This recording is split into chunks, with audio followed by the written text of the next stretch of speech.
You're listening to Women Who Badass Radio, where we interview high-achieving women to find out how they achieved their stellar results. Hey there, Crystal Covington here with an amazing woman, and you know I love to talk with some of the most powerful women in the world, and I would say Dr. Isabel Yang is one of them. You'll get to meet her shortly. She is Chief Technology Officer, CTO, I love those titles, at the leading semiconductor manufacturer in the world. It's called Advanced Energy. She is a seasoned executive, having worked with IBM for the past 19 years, most recently as VP of Strategy and Operations for IBM Research.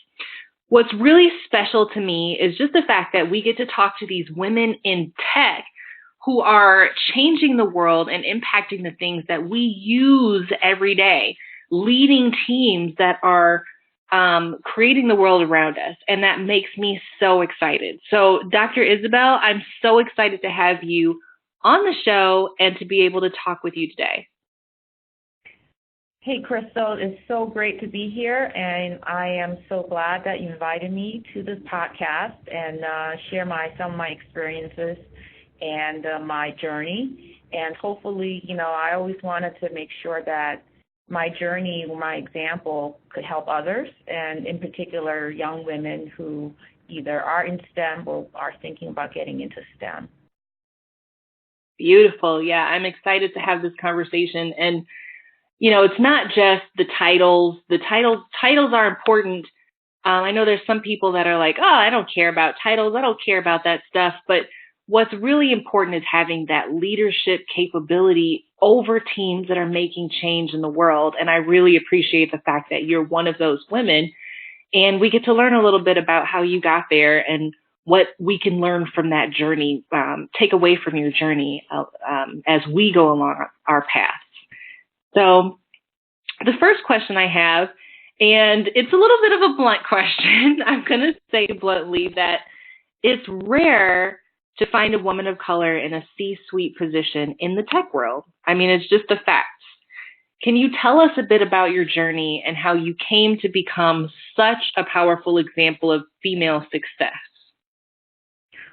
Oh, wow. Thanks for the compliment. And actually, what's interesting to me, when I looked around my colleagues and the technologists that I have worked for in the past, women in particular, actually, a couple of them were women of color who then went on to become actually quite successful themselves. And if I have to say one thing that is common to all of us, and in my case it's not any different, is that it's not an easy journey, to be honest. It's pretty hard. We always have to prove ourselves more than maybe our male colleagues, right? I mean, we tend to be a little bit more reserved about our knowledge, about, putting ourselves out there. So one thing I think that has been really important through thick and thin for me personally is persistence. Because there are times, that I have experienced, if you will, the view from my colleagues where, they think, well, what does she know, right? So I feel like I have to constantly prove myself and be persistent, be better, right? I give you one example. So in my, I would say, mid-career path, it was the first time I was promoted to be a technical executive, managing, roughly 50 people or so. And there were going to be three managers under me. And fact of the matter is they were all male, and they were all competing for the same spot. So I got the spot. And, of course, all the prejudices came out like, oh, she got it because she's female. Oh, she got it because she's a minority. Oh, she got it because of this and that. There was never like, oh, great, we've been working with you for the past 4 or 5 years, and you really qualify for the job, right? Yeah. So then I said, okay, fine. Then I just have to prove to them that I can be a leader, that I have the depth and knowledge to manage that team, and and I'm gonna convince them that I'm gonna make them not just my direct reports, but, partner in terms of creating something bigger and better.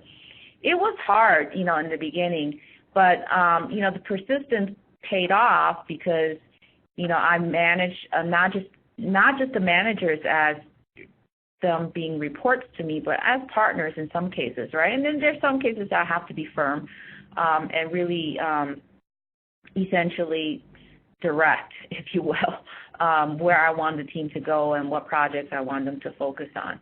So it's a fine balance, but if I have to look back, every obstacle that I have encountered, either, technically or from a leadership perspective, I have to say one word is really persistence. Just don't give up, because they will love to see you give up, and you just can't.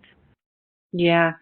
So did you see yourself here? I mean, years back when you were first starting off, and I don't know the beginning of your career, if you were, started off as, what small role you kind of started off as, but when you were in that first, smaller role, did you look at yourself and say, you know what, I think I'm going to be C-level material, or did you have to be encouraged by somebody else in your life? So I started out as an engineer, right? And most of us who have STEM careers start out as engineers. And I would say that there are times that I thought, okay, once I reach VP level, I'm good, right? That's, at that level when you are just starting out as a junior engineer, you think, okay, if I could get to the VP level and manage entire team of managers, boy, that's a major accomplishment. But as my career progressed, right, you kind of build that confidence in yourself and say, wow, I can do this, right? And then you get to the next one and say, yeah, I can do this. And I would say probably around mid-career, when I got my first executive position, is when I thought to myself, okay, I think I can shoot for C-level. I don't know how to get there yet, but I can shoot for that. So it didn't start out as very early beginning, and I think this may be common for a lot of young people in their early careers. We say, okay, let me get to the next level and see what happens next, right? So I would say that I never thought that I would not be able to do it, but just how to get there and at what level do I build enough confidence to say, okay, I need to shoot for that. Yeah, good answer. I can appreciate that, is that every time you reach a new level, and I suppose my life has been a little bit that way. I'll get somewhere and I say, you know what, I didn't know I could get there. Like this secret dream, not so secret because I've talked about it, but just this concept of having, for me, I wanted to be Mary Tyler Moore. I thought that was the epitome of life, to dress nice, to live in a big city, to take public transportation and work in a cool job where you get to do creative work.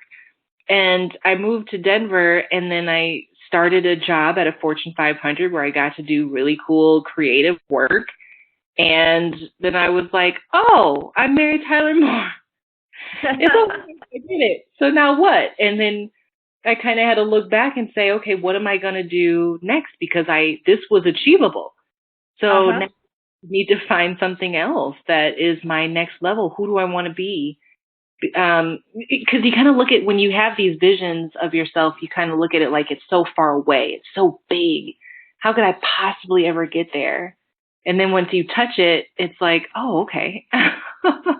Yeah, exactly. And I think you touched upon something that's really important here, which is that, a lot of us when we were younger and starting out in the career, thinking so far ahead may almost overwhelm ourselves, right? So what you want to do is say, okay, not to overwhelm yourself, keep that goal in mind, but keep working towards it. Because I think confidence gets built up as you progress, right? Like you said, you already lived, your life, what you thought your dream would be, and now you're, impacting the community in such a much more significant way. And I think that once we build up that confidence, we can really achieve some really, good things for ourselves and our community. Yeah, confidence is definitely key. I think it's one of the biggest things. One of the things, so I have the Women of Denver program here in Denver, Colorado. Not everybody that's listening is in Denver, but if you're in Denver, Women of Denver is my in-person program. And one of the things that we focus on is trying to instill confidence and doing what we can to do that personal development. Because if you don't believe in yourself, you are not going to get anywhere. I still remember the first time I tried to negotiate my salary. I sat down, I had all the basic tools, I knew the script and all that kind of thing, but then my confidence wasn't strong enough for me to speak up. So the confidence is what gives us the energy to boost ourselves to that next level. Yeah, absolutely agree.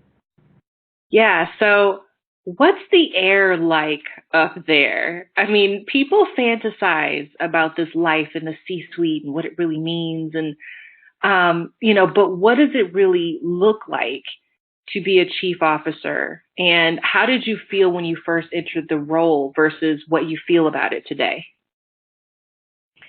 So, that's a really interesting question.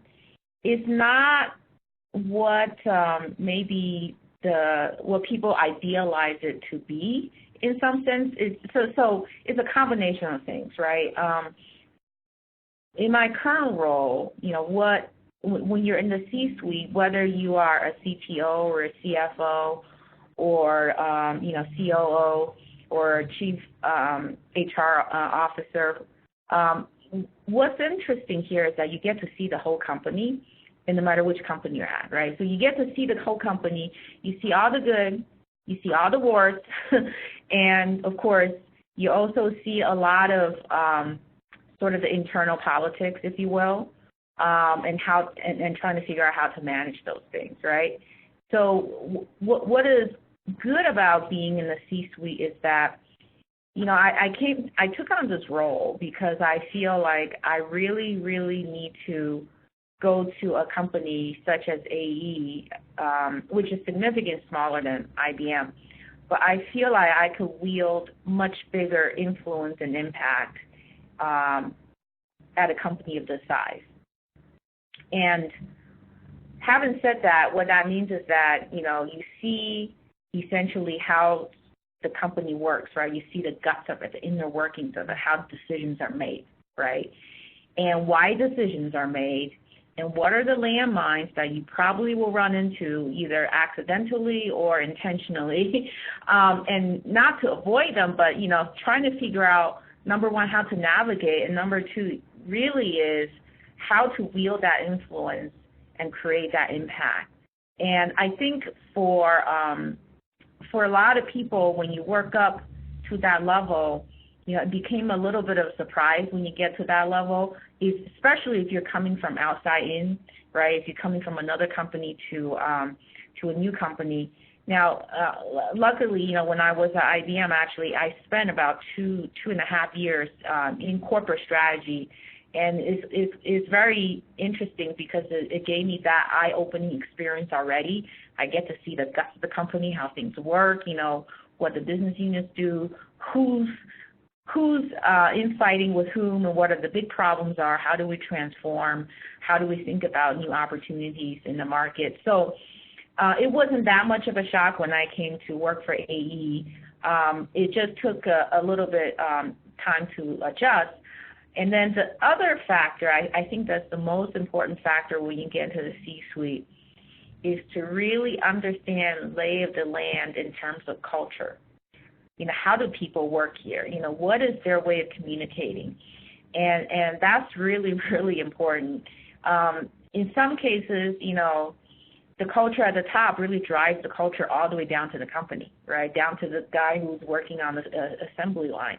So it's really important to understand that, and either to adapt or actually to bring in something new to influence the culture. And sort of, I'm kind of in between there right now, which is part of it is adapting and part of it is to influence for change for the better, right?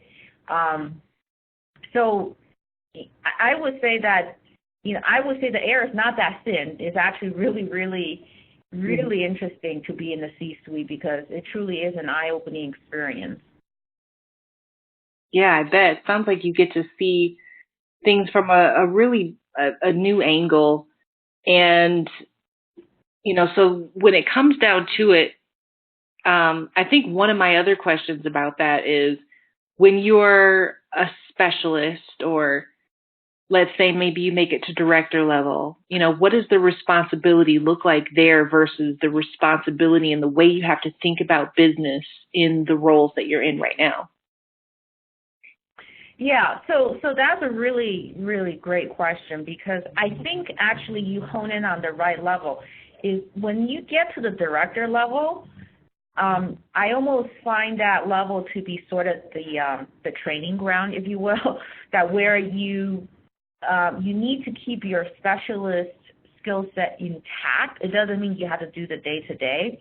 You have to keep that intact so you know what your teams are working on, and have that ability to understand and help them to prioritize. At the same time, you really need to hone your business skills at that level. In other words, you need to understand what you do, what your team does on a day-to-day level. How does that impact the business at the bigger, at the enterprise level? And so the director level is you start to train and hone your new skills in business, right? It's really an intersection of technologists plus business acumen. That's where you start. But as you move up more and more, so the business side becomes even more important. So for my role, for example, for a chief technologist, it's almost 50-50, right? That I have to have enough understanding and depth in terms of what our teams are working on, what are the technology innovations that's important to carry us forward and to differentiate our products and services, and at the same time must understand what are the business implications, right? So sometimes you develop a technology that is great on its own, but there's very limited market, right? So, okay, it's a nice novelty, it's great, but in terms of growing a business, is this gonna be a $500 million type of business, or is it gonna be like $5 million, right? And you kind of have to figure out directionally which way you want to go and how you can invest your R&D dollars into the right area so that you help the business to grow. So as you get higher level up, it's more 50-50, but the director level is where you start to hone that business skills in addition to the specialist skills that you have. Yeah, good advice. I remember so when I did get to that Fortune 500 where I felt like Mary Tyler Moore, we had a VP who he had gotten to the point in his career where he really wanted to give back and be a mentor. So he would have these little sessions with us in his office where he would invite us in and tell us how to improve. And some of the things that he would teach us were those business skills and say, okay, do you know how much our sales were yesterday? Do you know, what our sales goals are? Have you talked to anyone, on these teams so that you understand what they do? And he would kind of coach us to start maneuvering and paying attention to the information that normally when you're just a specialist, you do your job. You come in, you do the writing or you do the coding or, whatever it is that your role is, and then you go home. But you don't necessarily read up on, what's our stock doing, like he would even have us listening to the investor calls or reviewing the, just documents that were publicly sent out and some non-public, but giving us that tutorial of, okay, this is how you become a business person and build your actual business acumen, which was surprising to me. I didn't know that that's what people had to do in the higher levels. Yeah, that's absolutely right. When you mentioned that listening to our investor calls, meaning that, typically when when I was at IBM, the CFO gives the investor calls. When I became a director, that's actually when I started listening to investor calls and read up on, our annual reports because the business is so huge. What's each business doing, right? what does the P&L look like, and what's our margin, where do we hope to be, what do we try to achieve from an earnings per share perspective. So all those things you kind of have to start picking up and understand. And then you say, okay, how does what I do actually impact that, and really connect the dots. And so it's really important because when I realized what I needed to understand and learn about our business, I need to translate that into what it means for my team in terms of what they work on a day-to-day basis, right? If you don't release this product, this is going to hit our business unit in this way, and that could be this much market opportunity to be lost, and that translates into this earnings per share. So it's really helpful to acquire those skills because sometimes, the teams who are doing essentially their job on a day-to-day basis, they don't have time to look up, or that's not where their interest lies. You have to translate the implications of what they do to the business, right? Exactly, yes. That's the biggest skill, is even, not just knowing what those stats are and what those things are going on, but knowing how to translate what you do into the business is the key that you've said. Yep, exactly right. So my next question for you is, what do you want for women today, and how can we all band together to help you achieve that dream? Well, so I think one of the things that we need to do more of, and part of it is education, and part of actually more important than ever is support. So, we have an AE internal women's forum that we run. It's actually grew out of organic collaboration among the team members. And what I see that we can do more of is actually really support, mentor, and in some cases educate essentially the younger engineers, from my perspective, but overall essentially the young women who are entering the workforce. Because one of the things I come to realize, because my daughter actually is 15, so in about 7 years she's going to be in the workforce, is that young women probably think differently than me because, I entered the workforce about 22 years ago, and it was very different then, right? And then one of the areas I think it would be really good to support and education in particular is nowadays probably people are more thinking along the lines of multiple career changes within their work life, right? And how do you transition from one career to another, right? For example, right, if let's say that a woman in STEM, came out and became an engineer for, 4 or 5 years, and then they say, okay, well, that was interesting, I like that, but you know what, I really want to get into finance, that's the next career move I want to make. Are there support systems in place to make sure that they can make those changes, right, and not get penalized as they progress through their career? Because I think it's going to be more common nowadays than before when I entered the workforce, where young people are really looking at different careers within their working life versus, my day was, okay, it was a major career path, but within that career path, I'm going to make different moves from a leadership perspective, right? I think it's different now. And so I think it's important we understand, educate, and actually support those who are interested in essentially creating new career paths for themselves throughout their working life. Yeah, I think the interesting part of that is, so I have watched a really successful young woman, not as young as your daughter, but she was young for being a leader in the corporate world, and she had navigated around a lot. So I I've watched people of the previous generation kind of stick with one job for many years.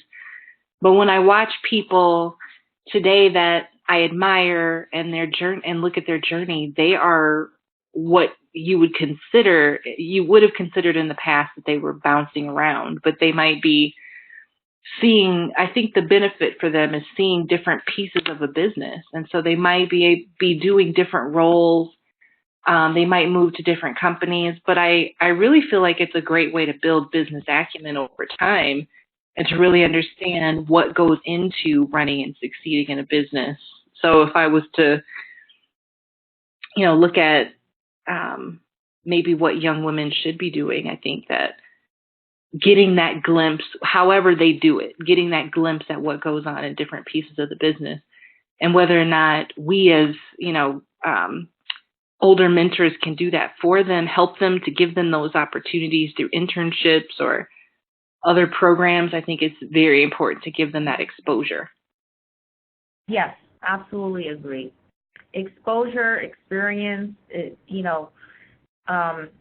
essentially letting them know what's out there, I think is really important, what's possible, in fact. Yeah, definitely what's possible. So as we wrap up, I want to know from you, what do you feel is important for our audience to know about your journey or about the path to leadership as a whole in the tech world? What parting wisdom would you like to share with us? Well, I have to go back to what I said earlier, right? And then, I want to be realistic, especially in tech, right? Mm-hmm. For women, even nowadays, as you move up the leadership ladder in the tech world, number one, I don't think it's easy, and so we need to continue to support, our young women who want to be in tech and move up in the leadership positions. And number two is, of course, I don't want them to be discouraged, to be persistent, right? If they believe in it, to number one, to be persistent. Number two, to seek help where they need help, right? And then, the number three is that, and this is kind of important, I see this even in my own daughter sometimes, you heard about the imposter syndrome, right? And yes. Feeling that, we don't know enough or that we're not good enough. And I would just, I just have to say that, anytime those thoughts come up, just push them aside. And I have them too, to be honest with you, right? It's just that once in a while you just get those feelings like, gee, am I presenting myself the right way? Do I really know what? Yes, you do. Just move ahead and just say what you need to say. Present yourself with confidence, and the perception changes when you do that. I think we need to stop doubting ourselves. It's okay to make mistakes, but when you start doubting yourself and not actually pursue what you really wanted to pursue, you essentially shut the door before you even start on your journey. So those are the three main things I really want to just put out there. Yeah, those are powerful messages, especially that imposter syndrome, which is something that I personally dealt with for a long time. It takes a lot to battle it and a lot of personal development to kind of work through. But once you get past one barrier, then it sets you up to get past the next and realize, I have another barrier. Let me work on this. Let me get past it. Right, exactly. Yep. Perfect. Well, thanks so much for joining us. Let us know how we can connect and continue to support you. Oh, absolutely. And let's stay in touch. Thank you so much for the interview and the podcast. It was a really a great pleasure speaking with you. Thank you. Yeah. Are there any links you want us to follow up with or any ways that you want us to stay connected with you on social media? Let's LinkedIn. LinkedIn. Awesome. All right. Well, we will LinkedIn with you. Thank you so much for taking the time, and thank you for taking the time to listen in on this conversation and learn a little bit more about leadership in tech and an amazing woman who is leading in big businesses, changing the world. Thank you so much, and I will talk with you on the next episode. Thanks for listening to this episode of Women Who Badass Radio. If you're in the Denver area on June 14th, we want to see you at our Summer Summit with Women of Denver. Join us by visiting summersummit.wodevents.org. See you soon.